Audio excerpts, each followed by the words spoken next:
I was hoping to have the entire crew here for this one, if I'm being perfectly honest, guys. But I've got Cliff and Parms here to do Complicit Part 2. This is something that I haven't done before, is getting a return appearance like just a couple episodes later. But it's kind of the nature of the project, so thanks for coming back. Thanks for having us, man. Good to see you, Cliff. Yeah, thanks for having me. Good to see you too. So the cover that you've just released on this past Friday was another. They're obviously unexpected. That's the kind of thing. But I had to listen to this one because, as not a top 40 guy, I didn't know the song "Positions" by Ariana Grande, and I watched it with the music video. And in the music video, it's like half of it's sexy, and half of it looks like an episode of Veep. Like she's the president. Fantastic video. I love it. Yeah, it's a cool video. Cool. So I got it because if you just listen to the lyrics, it's super sexual. But then you see the video, so they did something clever with that. I liked the Complicit version so much more. So much more. I've heard that a few times at this point. Yeah, it's just there's something about. I mean, good songs are good songs, right? And when you rock them up a bit, you're going to reach an audience that wouldn't have maybe heard it otherwise or gotten familiar with it. That's cool. It's a smart way to do things. I mean, you're seeing more and more people from that world coming into the rock world and doing things. So it's been incredibly smart on Parms's part to flip the script and dive into the pop world and rock it up. And he's done incredibly well with it. Everything that Complicit has put out so far has been absolutely amazing. Yeah, it has been some quality stuff. It's a nice showcase for Fill the Void as well. Yeah, it's been a little bit of a wild ride, especially with this last one. I had somebody reach out to me over it, and somebody who works with Narcity, and they are playing with the idea of scaling it up. And turning it into something that's going to be actually be given a budget, and brought to a different level because of the nature of the project and how it's like the whole idea is to pull artists out of their comfort zones and their usual routines. Because all artists are like, they're all in their respective projects, and I generally work with people that are involved in their own thing. Yep. And then when I pull them out of that and pull them into this for a one-off, it's like it's something fun to watch the artist go through, like something that they haven't done in a long time, which is do something brand new. They are stuck in their kind of systems and ways, and then when I pull them out and they have to do something different, it's like it's fun to watch them do it. Something out of their element, but also in their element at the same time. So it's like. Hopefully it'll be something that I can upscale and turn into something bigger and a little bit more like structured and consistent, so I can try and get more artists in and kind of turn it into a revolving door of taking these wicked, top 40 songs that are actually pretty well written songs and just absolutely flip them upside down. Tell me a little bit about Alanna. Is she a student of yours? What other projects is she involved with? Yeah. Alanna goes by they as a gender fluid person. And they're involved in like a ton of different stuff. We've had the honor of working with Alanna a few times, like not directly with, but alongside. We did the Shot in the Dark thing together. And we've kind of, I've seen them around the auto music scene, but never really like actually reached out to talk about anything before, because the stars never really aligned. It was just kind of like I said, everyone's stuck in their own thing. Yeah. Well, they really command a presence on screen as well, in addition to the voice as just a very natural kind of element. If you check out their videos, they're like really artsy and super cool sounding, like very like genuine sounding. The recordings are like really low processed, but recorded so well. I think that they pretty much nail it in terms of their own branding.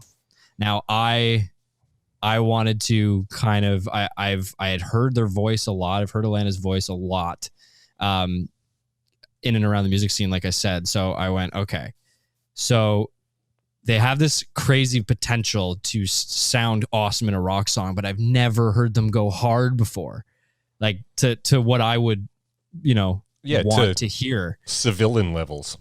Yeah, literally. And when I first sent the track out, it was a lot of like back and forth, like trying to make sure that their schedule lined up with what I was trying to do and all that stuff. So I kind of just kept trucking along with other stuff. Positions was the second Complicit thing that I recorded. Okay, so you've been sitting on this a bit. Yeah, you've had this one just on the back burner for a little while.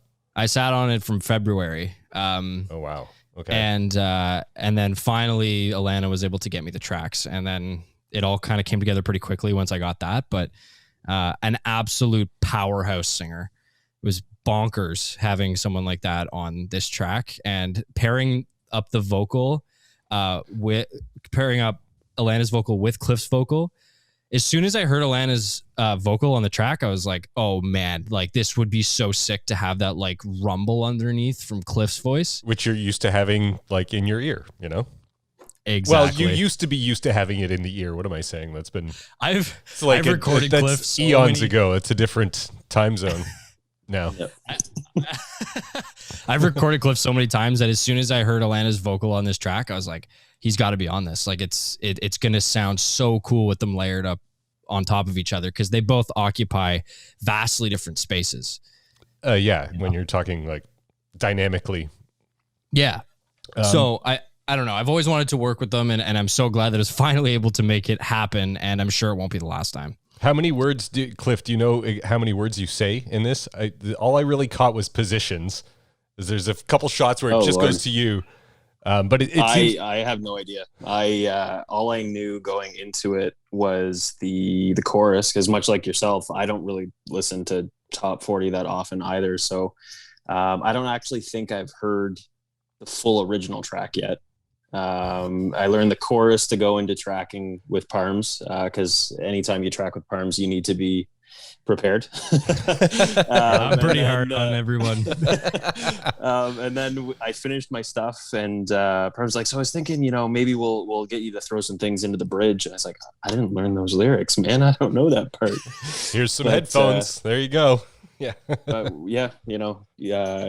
He's great in the studio. He guides you well, so it's easy enough to lay down a semi decent take, and then it's all post-production magic. Makes me sound good. Well, as someone who doesn't, I mean, you're singing in your style, but is it fun to just do something like completely out of the box like this? This was a lot of fun, because I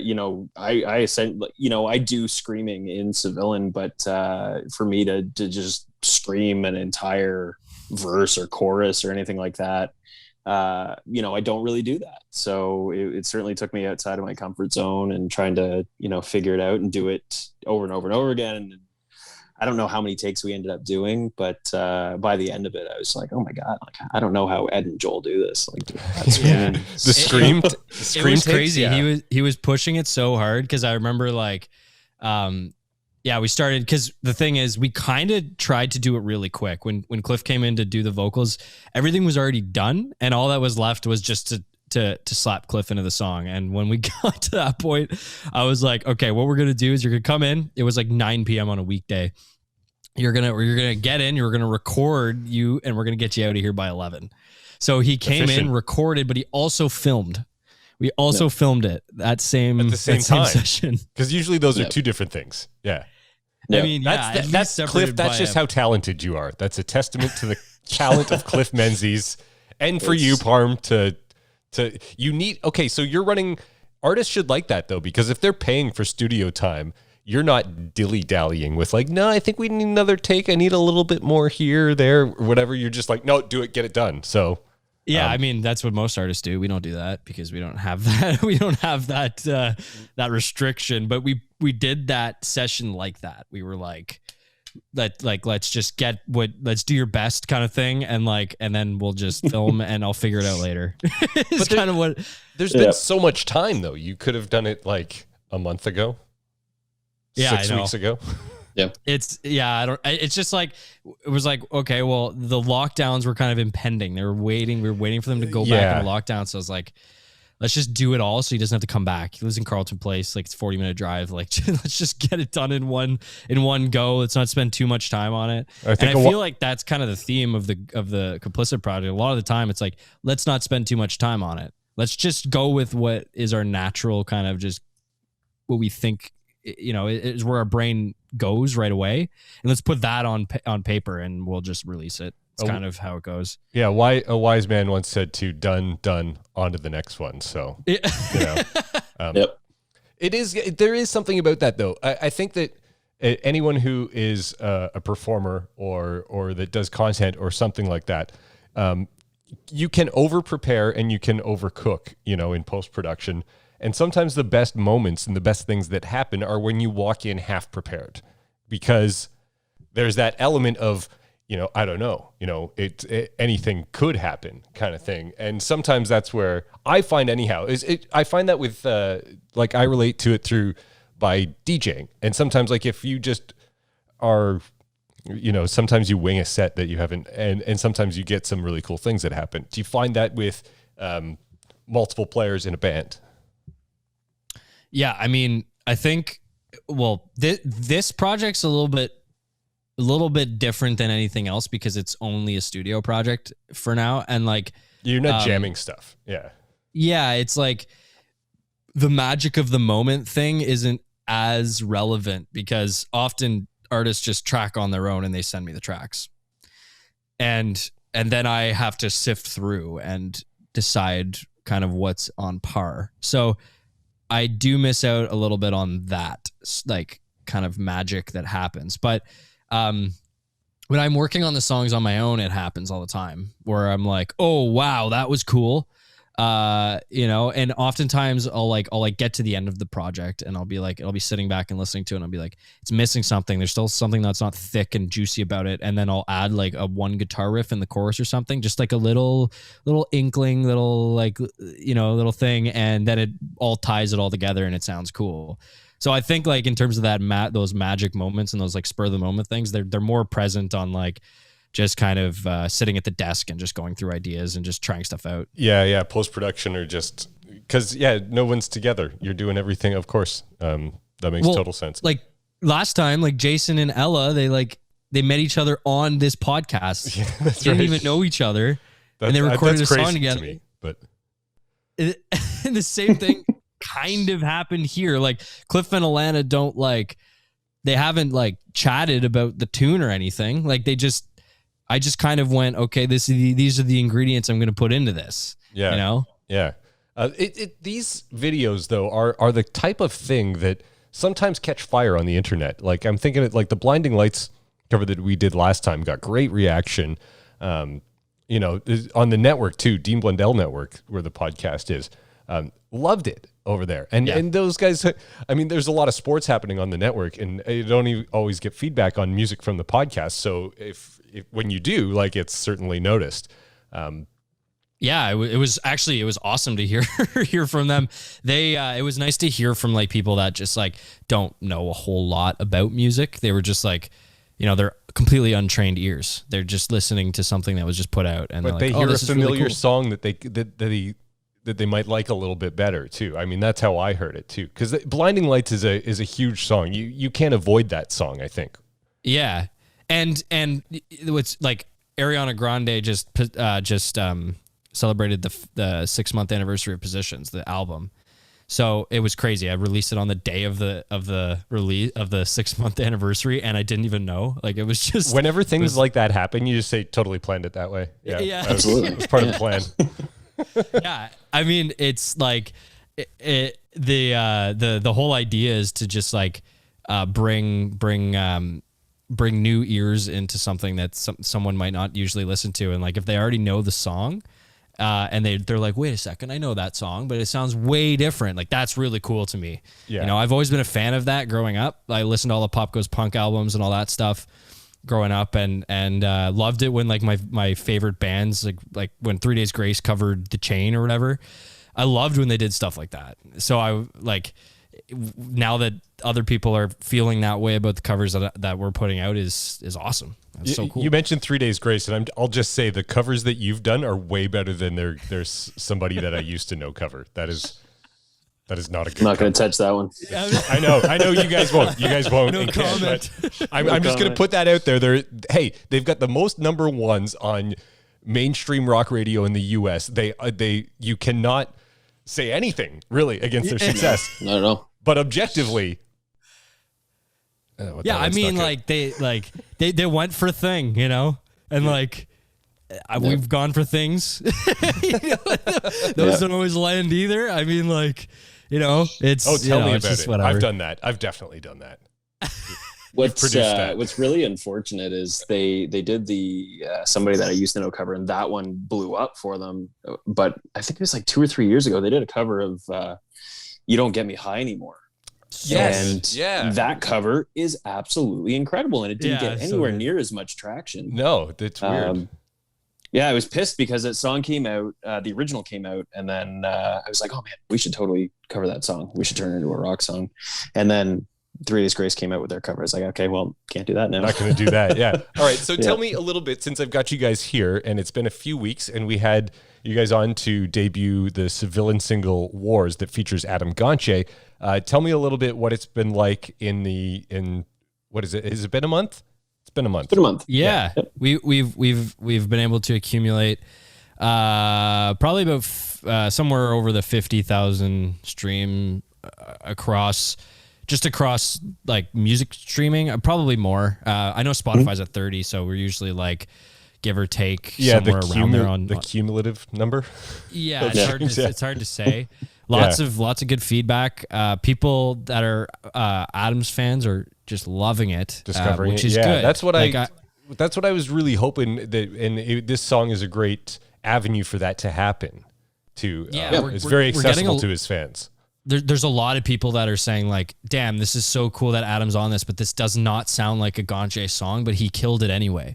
Like, it's a lot of that. I find a lot of people are finding the song really, really dope on its own right, and they're just stoked that Adam was a piece of it, and which is exactly what we wanted out of the tune. It's kind of how you guys felt, I think.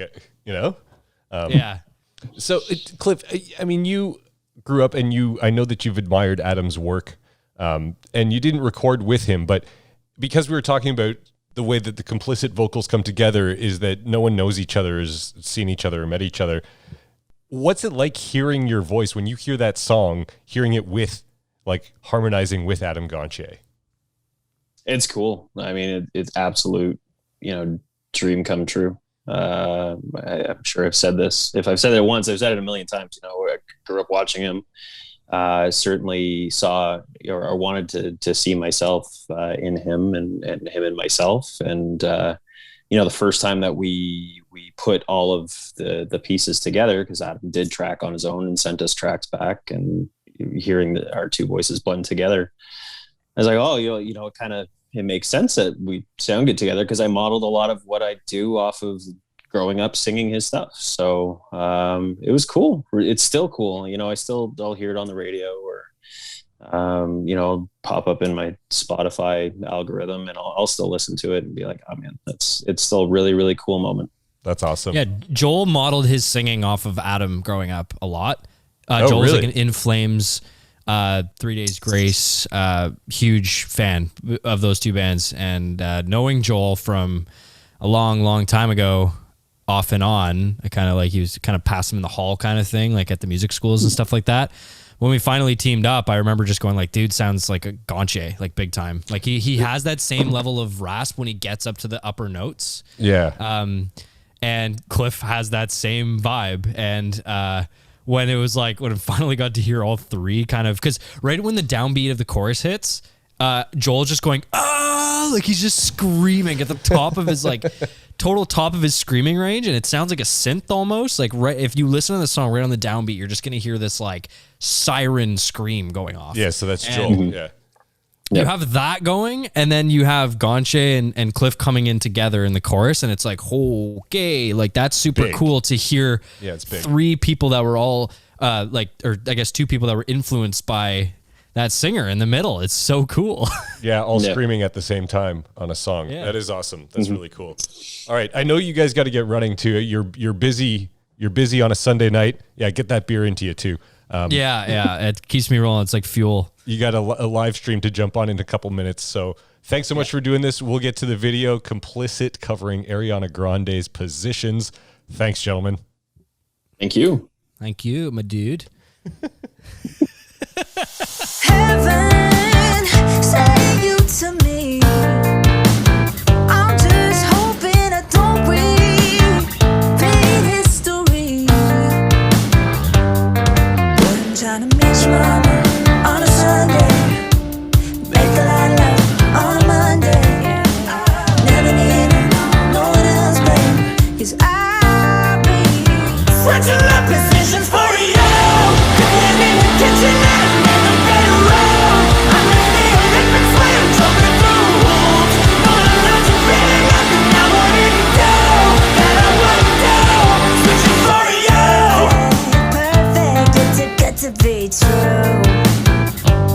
But I get tired of running, forgetting who I'm running with you.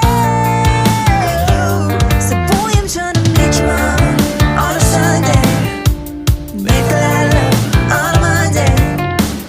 Never need no one else, babe, 'cause I'll be switching up positions for you. Cooking in the kitchen and in the bedroom. I'm in the Olympic swim, jumping through hoops. Gonna learn to really love you now. What do you do that I wouldn't do? Switching for you. Cooking in the kitchen and in the bedroom. I'm in the Olympic swim, jumping through hoops. Gonna learn to really love you now. What do you do that I wouldn't do? Switching for you. Shit that I usually don't do, but for you I kinda want to. 'Cause you're down for me and I'm down too. Yeah, I'm down too.